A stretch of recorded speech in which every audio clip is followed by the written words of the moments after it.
এইবাৰ ইউজিত যিসমূহ ছাত্ৰ ছাত্ৰী এডমিশ্যন ল'ব আৰু সমৰ্থ পৰ্টেলত এপ্লাই কৰি দিছে মেৰিট লিষ্টত নাম অহাৰ পিছত সিহঁতে কেনেকৈ কলেজত গৈ এডমিশ্যন ল'ব তাৰ ভিডিঅ' নেক্সট তোমালোকৰ মাজলৈ লৈ আনিম কিন্তু তাৰ আগতে কৈ দিওঁ যে তোমালোকে কি কি ডকুমেণ্টছ ৰেডি কৰি ৰাখিব লাগিব বা কি কি ডকুমেণ্টছ লগত লৈ যাব লাগিব এই ডকুমেণ্টছকেইটা তোমালোকে এডমিশ্যনৰ টাইমত লগত লৈ যাবা তাৰ কাৰণে এতিয়াৰ পৰাই সাজু হোৱা বা ডকুমেণ্টছখিনি ৰেডি কৰি ৰাখা তো ডকুমেণ্টছ কি কি লাগিব তোমালোকে লিখি লোৱা প্ৰথম ডকুমেণ্টছটো হ'ব তোমাৰ সমৰ্থ পৰ্টেলৰ এপ্লিকেশ্যনৰ প্ৰিণ্ট আউট কপি তোমালোকে যে সমৰ্থ পৰ্টেলত এপ্লাই কৰিছা তাৰ যোনখন প্ৰিণ্ট আউট কপি হয় সেইটো কিন্তু লগত লৈ যাব লাগিব সেইটো তোমালোকে কেনেকৈ উলিয়াবা মই অন্য এটা ভিডিঅ'ত তোমালোকক দেখুৱাই দিম যে তোমালোকে কেনেকৈ সমৰ্থ পৰ্টেলৰ এপ্লিকেশ্যন প্ৰিণ্ট কপি উলিয়াবা দ্বিতীয় ডকুমেণ্টছটো হ'ব HSLCৰ মাৰ্কশ্বিট এণ্ড পাছ চাৰ্টিফিকেট তো তোমালোকৰ ক্লাছ 10ৰ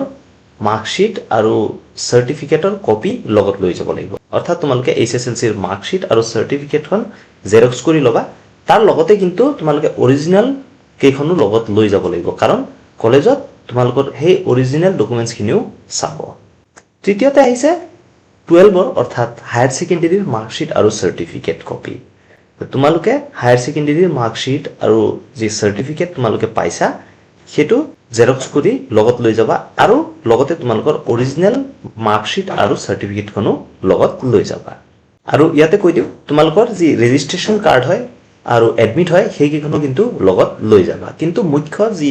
দুটা ডকুমেণ্টছ হয় সেই দুটা হৈছে তোমালোকৰ মাৰ্কশ্বিট আৰু চাৰ্টিফিকেট ইয়াৰ লগতে তোমালোকে ৰেজিষ্ট্ৰেশ্যন কাৰ্ড আৰু এডমিট কেইখনো কিন্তু লগত লৈ যাবা তাৰপিছত তোমালোকৰ কাষ্ট চাৰ্টিফিকেট যদি তোমালোক SC ST OBC বা EWSত পৰা তেনে ক্ষেত্ৰত তোমালোকৰ যি কাষ্ট চাৰ্টিফিকেট হয় সেইখন কিন্তু দেখুৱাব লাগিব কলেজত যেতিয়া যাবা সিহঁতে তোমালোকৰ কাষ্ট চাৰ্টিফিকেট বিচাৰিব তোমালোকে কাষ্ট চাৰ্টিফিকেটখন দেখুৱাব লাগিব যিসমূহ কেণ্ডিডেট জেনেৰেল কেটেগৰীৰ হয় সিহঁতৰ কিন্তু কাষ্ট চাৰ্টিফিকেট দেখুৱাব নালাগে বা লৈ যাবও নালাগে তাৰপিছত আহিছে proof of date of birth অৰ্থাৎ তোমাক জন্ম তাৰিখৰ প্ৰমাণ দিব লাগিব তোমাৰ বাৰ্থ চাৰ্টিফিকেট যদি আছে বাৰ্থ চাৰ্টিফিকেট লৈ যাবা আৰু নহলে যদি বাৰ্থ চাৰ্টিফিকেট নাই তেনে ক্ষেত্ৰত মেট্ৰিকৰ এডমিট কাৰ্ডখন লগত লৈ যাবা বা আধাৰ কাৰ্ডখন দেখুৱাই দিবা কিন্তু তথাপিও তোমালোকে HSLCৰ এডমিট কাৰ্ডখন লগত লৈ যাবা তাৰপিছত আহিব আইডি প্ৰুফ তোমাৰ ভোটাৰ আইডি নতুবা আধাৰ কাৰ্ড নতুবা পেন কাৰ্ড লগত লৈ যাবা আধাৰ কাৰ্ডখন যদি আছে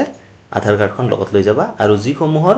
ভোট হৈছে অলৰেডি সিহঁতে ভোটাৰ আইডিখনো লগত লৈ যাব পাৰে তাৰপিছত আহিব ৰেচন কাৰ্ড বা ইনকাম চাৰ্টিফিকেট এতিয়া কথা হ'ল যে কিছুমান কলেজে ৰেচন কাৰ্ড বিচাৰি আছে কিন্তু যেটো গাইডলাইন দিছে সমৰ্থ পৰ্টেলত ফ্ৰী এডমিশনৰ কাৰণে ইনকাম চাৰ্টিফিকেট দেখুৱালো হৈ যাব কিন্তু কিছুমান কলেজে ৰেচন কাৰ্ডটো বিচাৰিছে এতিয়া যিসমূহৰ ৰেচন কাৰ্ড আছে খুবেই ভাল কথা তোমালোকে ৰেচন কাৰ্ড লগত লৈ যাবা কিন্তু যিসমূহৰ ৰেচন কাৰ্ড নাই সিহঁতে ইনকাম চাৰ্টিফিকেটখনো কিন্তু লগত লৈ যাবা কি ঠিক কলেজে সেইটো মানিবও পাৰে যেতিয়া তুমি কলেজত যাবা এডমিশনৰ কাৰণে তেতিয়া কবা যে মোৰ ৰেচন কাৰ্ড নাই বা যদিও পৰিয়ালত আছে মোৰ দেউতাৰ নাম নাই বা মোৰ মাৰ নাম নাই বা মোৰ নামো নাই তেনেকুৱা কেছত হয়তো কলেজে তোমাৰ এডমিশনটো ফ্ৰী কৰাই দিব পাৰে যদি তুমি ইনকাম চাৰ্টিফিকেট দেখুওৱা ইয়াৰ পিছত তোমালোকে পাছপোৰ্ট সাইজ ফটো 3 কপি লগত লৈ যাবা হয়তো কলেজসমূহে এপ্লিকেশনৰ যি ফৰ্মেলিটিজ আছে যেতিয়া কিহতে এপ্লিকেশন প্ৰসেসটো কমপ্লিট কৰে হয়তো ৰেকৰ্ডৰ কাৰণে তোমালোকৰ ফটো বিচাৰিব পাৰে সেয়ে তোমালোকে পাছপোৰ্ট সাইজ ফটো ৰাখি থবা একেবাৰে শেষত কৈ দিও যে যদিও তোমালোকৰ ফ্ৰী এডমিশন হয় তথাপিও তোমালোকে হাতত কিবা এটা পইচা লগত লৈ যাবা হয়তো কিবা এক্সট্ৰা চাৰ্জেস থাকিব পাৰে ধৰি লোৱা 50 টকা 60 টকা বা 100 টকা 150 টকা এনেকুৱা কিবা এটা চাৰ্জেস হ'বও পাৰে হেতু কলেজসমূহে জানিব যদি নলয় খুবেই ভাল কথা আৰু যদি লাগে যেন তোমালোকে দিব পাৰা হেতু সিচুৱেচনত আৰু যিসমূহে ইনকাম সাৰ্টিফিকেট বা ৰেচন কাৰ্ড দিব পৰা নাই সিহঁতৰ নিশ্চয়কৈ এডমিশন ফিটো দিবই লাগিব আগন্তুক ভিডিঅ'ত তোমালোকৰ কাৰণে লৈ আনিম যে তোমালোকে মেৰিট লিষ্ট কেনেকৈ চাবা বা আৰু এটা ভিডিঅ' লৈ আনিম যে তোমালোকৰ কমপ্লিট এডমিশন প্ৰসেসটো কেনেকৈ সম্পন্ন হয় বা কেতিয়া কোড যাব লাগিব কোড কি ডকুমেন্টস জমা দিব লাগিব তাৰ পিছত তোমালোকে পেমেন্ট কেনেকৈ কৰিবা তাৰ ডিটেইলস ভিডিও এটা লৈ আনিম তাৰ কাৰণে এই চেনেলটো সাবস্ক্ৰাইব কৰি থবা তোমালোকক ডায়াগ্ৰামৰ সহ ধুনিয়াকে বুজাই দিম আশা কৰো এই ভিডিওটো তোমালোকৰ কাৰণে ইনফৰমেটিভ লাগিল যদি ভাল লাগিল লাইক এটা কৰি দিবা তোমাৰ বন্ধু বান্ধৱী সকলোৰ লগতে শেয়াৰ কৰি দিবা আগলৈ এনেকুৱা ভিডিও পাই থাকিবলৈ চেনেলটো সাবস্ক্ৰাইব কৰিবলৈ নাপাহৰিবা ধন্যবাদ জয় অসম